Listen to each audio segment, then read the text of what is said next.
Shekinah, Qalo, like he said. And my dad, he's the pastor of this church. He's also away in New Zealand. So this past week has kind of been a little difficult for me. Trying to get over the fact that I wasn't able to go to New Zealand was kind of hard. I went to Fiji with the rest of the team last year, and that was amazing. We made new friends, we met our family, we became closer to the friends that we went with, and it was really nice. So when I found out that I wasn't going to New Zealand, it was kind of a hard thing to get over mentally. The team left Friday morning, well, most of the team anyway. So Thursday night, the night before Friday, I was in my bed kind of praying to God, saying, oh God, why can't I go to New Zealand? Like, I'm ready and able. If you could just provide the funds, I'm ready to go, I'm prepared. And then God put one word in my mind. He put faith. First, I thought he was saying faith as in faith that I can go, like have faith that I can go. But then I realized later that he was saying faith as in have faith that who went was supposed to go and who didn't wasn't. It was kind of hard also for me to get over the fact that God wanted me here, but me and Micah were a big part of this whole set of things, Uncle Greg, and so we kind of needed to be here.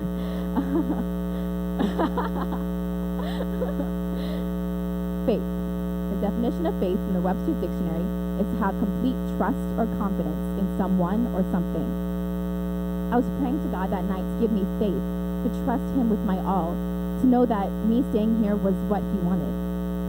I was encouraged by one man who I was encouraged with before in the past, and I reread his book. This man is Job. So we're going to be reading a lot in Job. Can everyone turn to Job 1?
Okay, Job chapter 1, I'm going to read 1 through 4. So, ready? There was a man in the land of Uz, whose name was Job, and that man was blameless and upright, and one who feared God and shunned evil. And 7 sons and 3 daughters were born to him.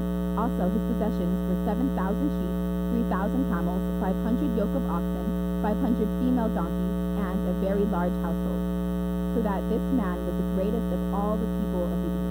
And his sons would go and feast in their houses, each on his appointed time, and would send and invite their 3 sisters to eat and drink with them. Go down to verse 6. Now there was a day when the sons of God came to present themselves before the Lord, and Satan also came among them. And the Lord said to Satan, from where do you come? So Satan answered the Lord and said, from going to and fro on the earth, and from walking back and forth on it. Then the Lord said to Satan, have you considered my servant Job, that there is none like him on the earth, a blameless and upright man, one who fears God and shuns evil? So Satan answered the Lord and said, does Job not fear God for nothing? Have you not made a hedge around him, around his household, and around all that he has on every side? You have blessed the work of his hands, and his possession has increased in the land. But now stretch out your hands and touch all that he has, and he will surely curse you to your face.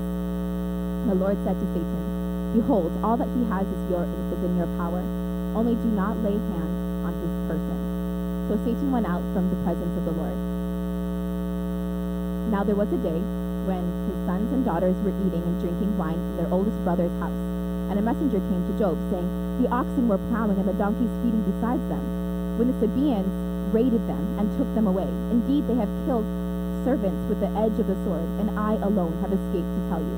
While he was speaking, another also came and said, "The fire of God has fell from heaven and burnt up the sheep and all the servants, and consumed them. I alone have escaped to tell you." While he was speaking, another also came and said, "The Chaldeans formed 3 bands, raided the camels, and took them away. Yes, and killed the servants with the edge of the sword, and I alone have escaped to tell you." While he was speaking, another also came and said, "Your sons and daughters were eating and drinking wine in their oldest brother's house, and suddenly a great wind came from across the wilderness and struck the 4 corners of the house, and it fell on the young people, and they all are dead, and I alone have escaped to tell you." Then Job rose, tore his robe, and shaved his head. He fell on the ground and worshipped. He said, "Naked I came from my mother's womb, and naked shall I return. The Lord gave, and the Lord has taken away. Blessed be the name of the Lord." And all that this Job did not sin, nor charge God with wrong. I was starting to read that, and I was so encouraged. Things were going his way. Obviously, I haven't lost my family, and I haven't lost all my cattle and whatever, but I was still feeling down, and things weren't going my way. But when all these things happened to Job, he not once, right here, he didn't ever curse God. He didn't say, "God, it's all your fault. Why did I lose all this stuff?" He loved his family, and his cattle and stuff, that was probably his source of income. He loved all these things, but he didn't once tell God to his face and saw his fault. He kept his integrity with God. Later on in chapter 2, it says, "Again, there was a day when the sons of God came to present themselves before the Lord, and Satan came also to them and present himself to the Lord. And the Lord said to Satan, 'From where do you come?' So Satan answered the Lord and said, 'From going to and fro on the earth, and from walking back and forth on it.' Then the Lord said to Satan, 'Have you considered my servant my servant Job? That there is none like him on the earth, a blameless and upright man, one who fears God and shuns evil? And still he holds fast the integrity, although you enticed me against him to destroy him without cause.' So Satan answered the Lord and said, 'Skin for skin. Yes, all that a man has he will give for his life. But stretch out your hand now and touch his bone and his flesh, and he will surely curse you to your face.' And the Lord said to Satan, 'Behold, he is in your hand, but spare his life.' So Satan went out from the presence of the Lord and struck Job with painful boils from the sole of his foot to the crown of his head. And he took for himself a potsherd, which to scrape himself while he sat in the midst of the ashes. Then his wife said to him, 'Do you still hold fast to your integrity? Curse God and die.' But he said to her, 'You speak as one of the foolish women speak. Shall we indeed accept good from God, and shall we not accept adversity?' And in all this, Job did not sin with his lips." Again, his wife came against him.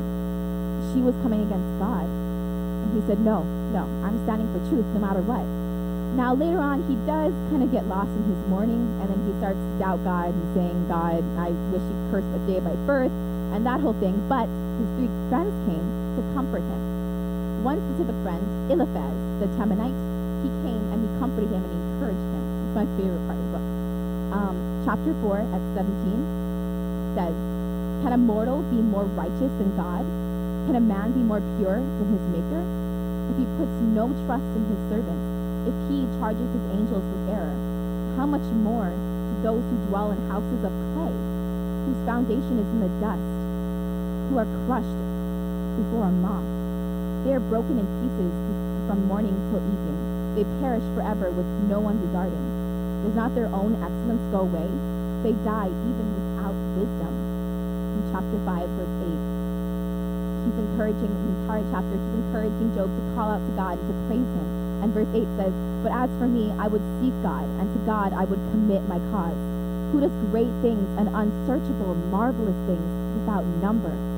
He gives rain to the earth and sends water on the fields. He sets on high those who are lowly. Those who mourn he lifts to safety. He frustrates the devices of crafty, so that their hands cannot carry out their plans. He catches the wise in their own craftiness, and the counsel of the cunning comes quickly upon them. They meet with darkness in the daytime and grope at noontime as in night. But he saves the needy from the sword, from the mouth of the mighty and from their land. The poor have hope, and injustice shuts her mouth. Behold, happy is the man whom God corrects. Therefore, do not despise the chastening of the Almighty, for he bruises, but he binds. He wounds, but his hands make whole. Verse 22. You shall laugh at destruction and famine, and you shall not be afraid of beasts of the earth. For you shall have a covenant with the stones of the field, and the beasts of the field shall be at peace with you. You shall know that your tent is in peace. You shall visit your dwelling and find nothing amiss. You shall also know that your descendants shall be many, and your offspring like the grass of the earth. You shall come to the grave at the full age, as a sheaf of grain ripens in its season. Behold, this you have searched out. It is true. Hear it, and know it for yourself. I found out that to have a deeper faith in God, you must have a deeper knowledge of who he is, a deeper relationship, to know him personally, one-on-one, to go and spend time with him. To have a deeper relationship and to know that his love is never-ending and that his power is unforgettable and is unfathomable. So why do we doubt when hard times come, if we know that his power is greater than any? When hard times come and things don't go our way, we still seem to doubt and be like, okay, come on, God, just fix my problem. Come on. When we know that he has us where he wants us, as long as we call out to him and obey him, he will take care of us. Even if the time seems harder than what it's supposed to be, like for all the persecuted Christians, he has a plan for everyone who listens and obeys to him.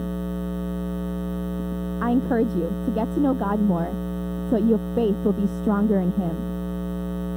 He will always take care of us as long as we follow. For myself, I'm going to be soaking myself in the Word.